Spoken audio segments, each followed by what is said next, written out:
เริ่มสิแดดแล้วได้ร้อยคันแดดแห้งๆเจ้าบ่เมื่อยบ่ฟ้าบ่เมื่อยเพิ่นว่าฮะย่านว่าเมื่อยบ่อันเป็นลมเป็นร้อยอีกห้อยเออกินกินยาแล้วบ่เป็นหยังดอกเนาะเบิ่งรอยเกี่ยวข้าวโคตรไว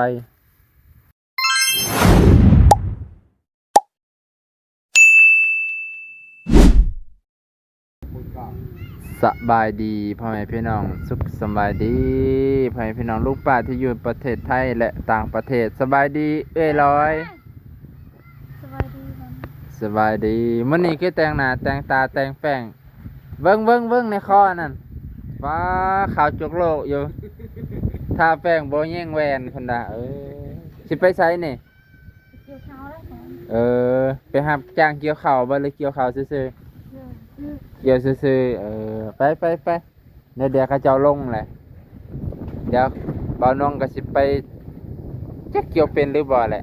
แต่ก็เป็นอยู่มื้อก่อนนี่ก็ไปเกี่ยวข้าวเจ้าของแม่พี่น้อง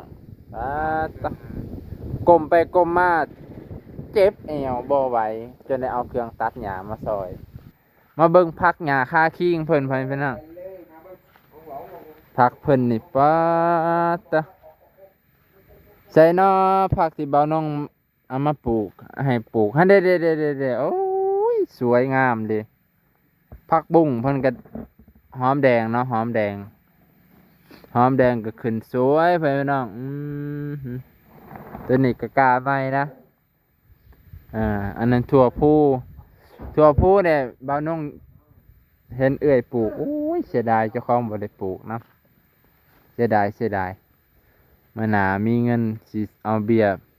ซื้อเบียร์มาปลูกก่อนเป็นอยู่ผักบัวนี่ก็เป็นแล้วแต่บ่หลายนี่ผักบัวนี่คืองามแท้โอ้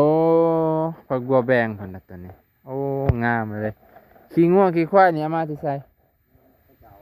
โอ้ขี้งัวตัวนี้จนถมจักว่าสิตายน่ะเค็มหลายบ่ตายดอกถ้าโหดน้ำคุมื้ออันเด้เจ้าคือบ่ปลูกใส่หัวนี่นี่ตัวนี้ทึกนี่เป็นเครือของข่อยก็ปลูกใส่นานแหละพ่อแม่พี่น้องเพิ่นแนะนำว่าอันย้ายจากแปลงมาใส่หัวข่อยก็ย้ายใส่หัวเบิดว่าฮะอันเขาลวกกินบ่หยอดมันลวกแบบลวกแล้วก็หวานแล้วกันทับเอาคือกับผักกาดกงตุงอันเด้ลวกแล้วก็กินบ่น้องเอ้ยมีไตบ่ได้เลยเด้อนี่เด้อบ่มันจี้มันจากมันเลยมันตกจากหลังคาตัวนี้บ่โอ้นี่มันห่างแล้วพี่น้องบ่าวน้องก็ยังบ่มีเงินนี่แหละคือบ่ลองสอนเบิ่งนะอันนี้มันจีกพี่น้องมันตกจากเทิงเพิ่นน่ะตกเบิ่งแล้วมันบ่ชาร์จให้เลยมันบ่สากให้เลยนี่ไฟแมปปกติมันสิมีไฟแดงๆในโซล่าในหลอดไฟตายแล้วตกจากเทิงตายแต่ว่าหลอดนี่ยังพี่น้องหลอดนี่ยังแต่ว่าตัวชาร์จมันนี่ตายแล้วเสียว่าซั่นเถอะโอ้ยเนาะพี่น้องไปเบิ่งเอื้อยเพิ่นเกี่ยวข้าวก่อนมื้อนี้บ่ได้มาหลายวันเว้นวางหนทางเที่ยวเปื้อนหลายแท้แต่ขี้ตม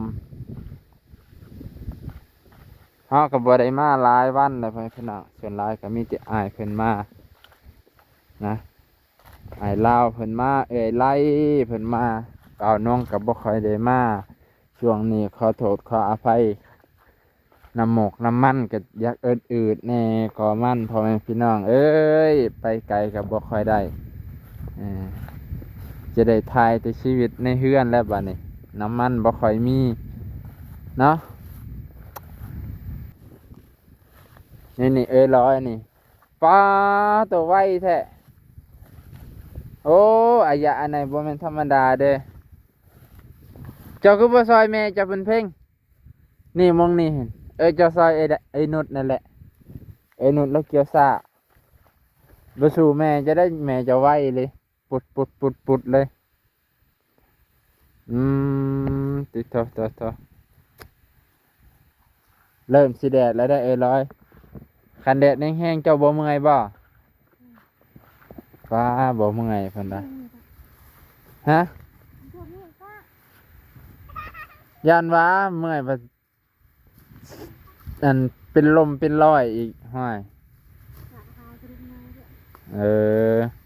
กินกินยาแล้วบ่เป็นหยังดอกเนาะเบิ่งลอยเกี่ยวข้าวโคตรไวปึ๊ดจับเธอ1 2อันเลยบ่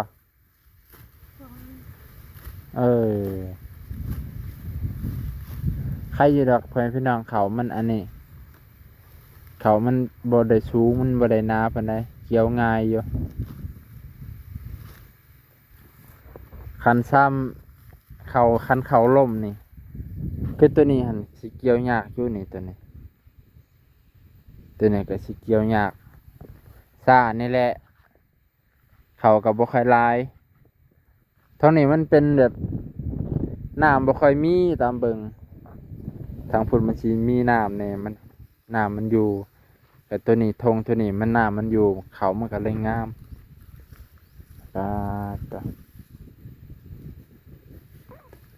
ทั้งเกี่ยวทั้งหมัดเลยนี่บุญเพ่งนี่ลุยกลางเลยลาดมูเลยบุญเพ่งว่าเอ้าอยู่เฉยๆกับฝนตกถึงจะสิบยุทธบ่ฝนตกเกี่ยวเข่านี่จักผู้ใดเป็นอายะจักผู้ใดเป็นกรแล้วบัดนี้ไอ้เกิงผลเบิ่งบุญมีไปพี่น้องแม่เพิ่นมาเกี่ยวเข่าแม่กับลูกมาเกี่ยวเข่าส่วนพ่อเบิ่งน้องบุญเพ่งเอาดึงแห้งโอ้บุญเพ่งกับเป็นอยู่เด้อต่างแต่ว่ายังน้อยได้นี่ให้แม่มัดพร้อมตอนนี้เวลากับประมาณ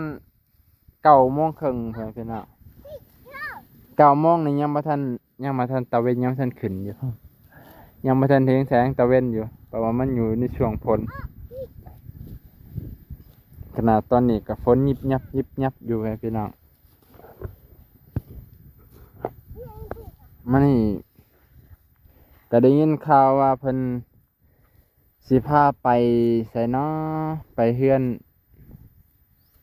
บ้านกะหลังเก่าจักทางใดกะหลังเก่านี่ทางใดร้อยก็ยังบ่ฮู้ว่ากะหลังเก่าอยู่ทางไหนไปหาบุคคลหยังก็ไปหาเอื้อยผู้หนึงมีลูกหนึงเนาะเอ้าก็ว่าผู้ใดก็กะหลังเก่าไผแล้วสิไปหาน้าลูกเมียของไอ้ณเก่าหั่นนะจักลูกผู้ใดแหละได้ลูกเลย เอาได้เลยเด้ได้แล้วเขาปะกันนั่นเลย เขาสิไปหาอยากไปอยู่บ่าวนงกะโอ้ยมันค่ามองนี่แหละมันค่าน้ำหมกน้ำมันไผพนักช่วงนี้มันอืดๆแน่คือเงินน่ะมันบ่คือเพิ่นนะไผพนักเพราะว่าเฮาก็ได้แต่ว่ามันอยู่ในAdsense Google มันยังถอนบ่ได้ไผพนักถ้าติดพินก็บ่ฮู้ว่าสิมาเดือนใดบางคนก็ว่า2 เดือนก็เดือน12ไผพนักป้าเพื่อสิฮอดเดือน12บ่าวนงในย่านบ่ได้ไปถ่ายคลิปไกลอยู่ช่วงคันว่ามีทาง YouTube เนี่ยก็สิใครอยู่เพราะว่าพอสิได้หมุนเวียนกันนะพี่น้องอันนี้มันบ่มีตัวหมุนเวียนเลยก็เลยอาจจะบ่ได้ไปไกลปานใดช่วงนี้ อาจจะได้ทายติดเจ้าของเฮ็ดห้องน้ำอะไรไปพี่น้องดนเทื่อมาหาเอ้ยลอยนะตัวโอเคไปพี่น้องตอนนี้เฮากะสิได้อำลาพาจากไปพี่น้องไปก่อนช่วงเช้าให้เอ้ยเพิ่นเฮ็ดเวียกกับลูกๆเกี่ยวข้าวอยู่3 คนให้พี่น้องเกี่ยวข้าวอยู่3 คนเป็นกะว่าบ่รบกวนเวลาเพิ่นเนาะนี่เฮากะโอ้ตัวเฮือนเพิ่นก็ยังงามแต่เฮือนเอ้ยแดงงามซำนี้โอ้คักอยู่ไปพี่น้องถ้างามซำนี้คักคือคักจะได้เพราะว่ามันมาตรฐานอยู่เอายังไงเอาซำนี้แล้วพออยู่พอนี่พอเพียงเนาะเอาพ่อแม่พี่น้องมื้อนี้ก็สิได้อำลาพาจากพ่อแม่พี่น้องลุงป้าที่เคารพเบิดสุขุสุคนมื้อนี้ก็ขอจบเพียงเท่านี้ขอกล่าวคำว่าสำบายดีเด้อพ่อแม่พี่น้องลุงป้าที่เคารพ